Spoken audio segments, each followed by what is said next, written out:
The Walt Disney Company, at their 2024 D23 Ultimate Fan event, announced that expansion to Disney California Adventure was coming to the almost 25-year-old park in the form of additions to Adventure's campus, a Coco boat ride, and an entire land based on the Avatar franchise, specifically focused on its sequel and the upcoming series of films. And while fans were immediately on cloud 99 upon hearing the news, one detail omitted until months later was the removal of DCA's much-beloved red car trolley attraction and transportation system. Unfortunately, today is the trolley's final day of operation, and in that spirit, let's talk about Disney's interesting response to the kinetic ride's remaining hours here on That Park Place.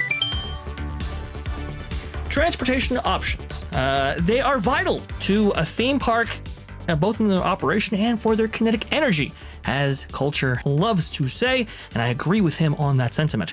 And one thing that is being removed very, very shortly, actually in 2 days, at the time of this recording, this being February 6th, February 8th, they're removing the trolley, the red car trolley at Disney California Adventure Park. This really does, it annoys me so much. This does not need to happen. The Imagineers moved heaven and earth in order to get kinetic energy into this park and have it be part of the placemaking opportunities for this park with the 1920s, 1930s Los Angeles, for Buena Vista Street and so forth. It really did take you to another time and place, and one of those things that actually did that very effectively was the trolley, but now it is being removed. But here's what's interesting about the operations for this in its last few days. Apparently, they weren't stopping at every single stop. Operations are changing every single day, but here you go. This is by Shannon Ace.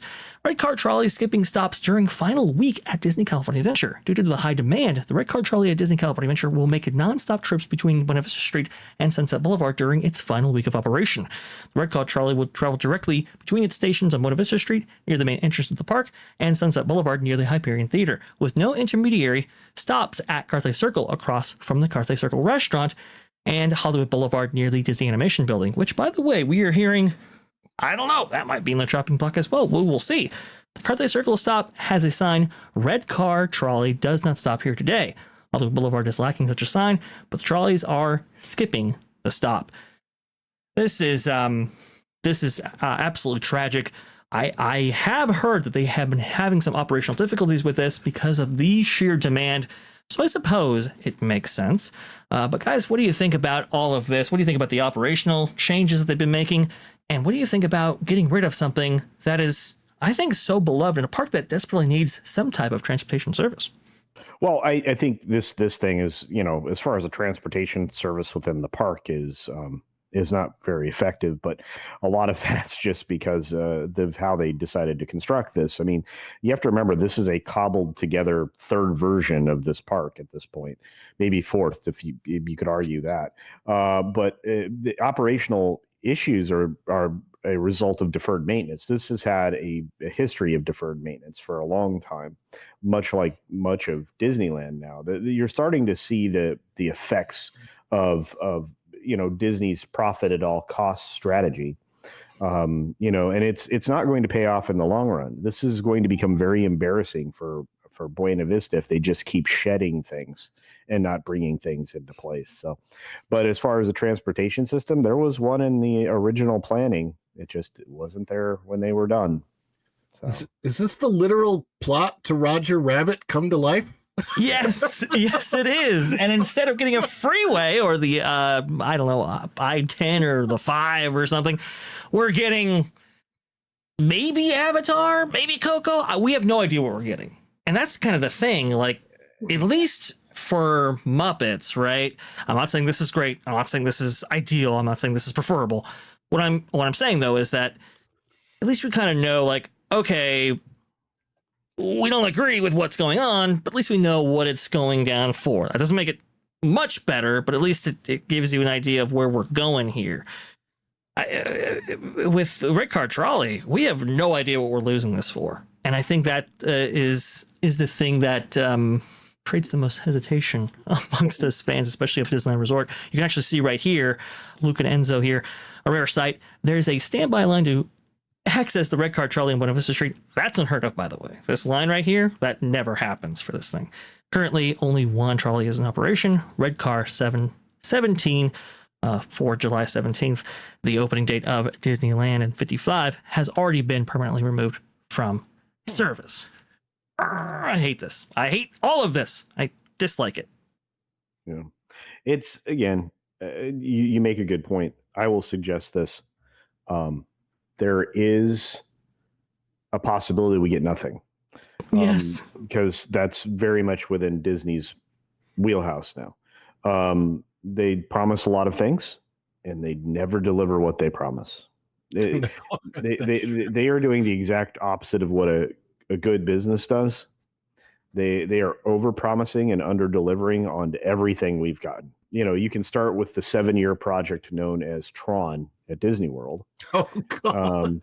And the last promised upgrade that we were supposed to get at DCA did not materialize.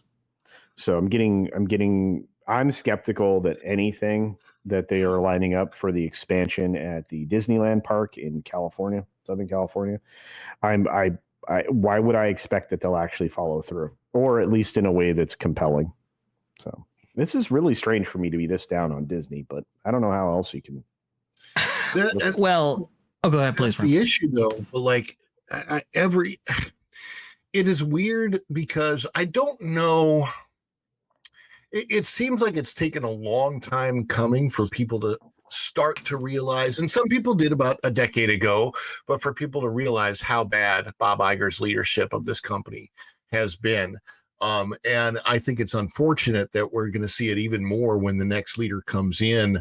It seems like he's setting things up to fall as he did for Bob Chapek, and it's just really strange. Because the Disney company as a name, and as even for those who haven't really been cued in and paying attention, it's still beloved. It's a beloved name for a lot of people. Beloved name for people that aren't really cued into all the things that have been going on, the negative things. It's unfortunate. I would love to be nothing but positive about Disney. There's good things, like the original Moana, I thought was, great fun movie. There's been some good and bad. But when it comes to the parks, specifically to parks, I just don't think Bob Iger has a clue. I just don't think I don't think he likes the parks. I don't think that he cares for the parks. I don't think he wants to deal with the parks. Yep. And it just feels like the wrong people are perhaps in charge of the parks, at least the people that actually can make decisions. It's as somebody who goes to obviously not Disneyland because I'm not out there, but Walt Disney World a lot. And I have seen the evolution over the last decade of Universal becoming the place that beats Disney in their theming, in their guest, how they treat their guests, and their pricing.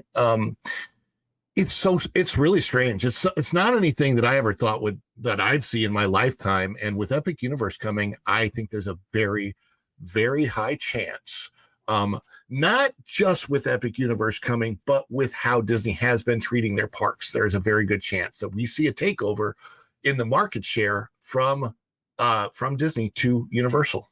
You mentioned Iger and his management of the parks and how it has been subpar. Remember, Iger was the guy who's like, hey, you know what? For the parks projects going forward, if we're going to spend hundreds of millions of dollars on anything, it's going to be for IP. We're going to go ahead and load these parks with IP. No more Expedition Everest type attractions, right? And this is actually one of the reasons why the Red Car Trolley is going away for sure. They are constructing an expansion to Avengers Campus, doubling the size actually, because it was real tiny when it began. And they'll be adding not one but two attractions to the back end of Disney California Adventure, the last plot, I would say, of like the Timon lot or parking lot that used to exist for Disneyland back before this park even existed. You can see right here, this is the maintenance storage facility for the Red Car Trolley right behind Avengers Campus, and it goes out and you have a track that winds all the way down to the entrance right here. Well, that maintenance facility obviously is, well, you require it for the daily operation of the Red Car Trolley. And yes, they could relocate it, but the word on the street is that they aren't going to relocate it because maybe Hollywoodland itself will be raised in order to incorporate what? more IP, whether that's Coco or Avatar. We have yet to see what they're actually doing with this park. But apparently the red car trolley was not in their plans, even though Buena Vista Street will likely remain. I hate all of this. Like Ron said, Iger doesn't get it. He doesn't understand the parks, and we are all suffering because of those decisions. Thanks for watching That Park Plays News. For more information, consider checking out www.thatparkplace.com. And don't forget to subscribe, share, like, and send this out on your favorite social media accounts.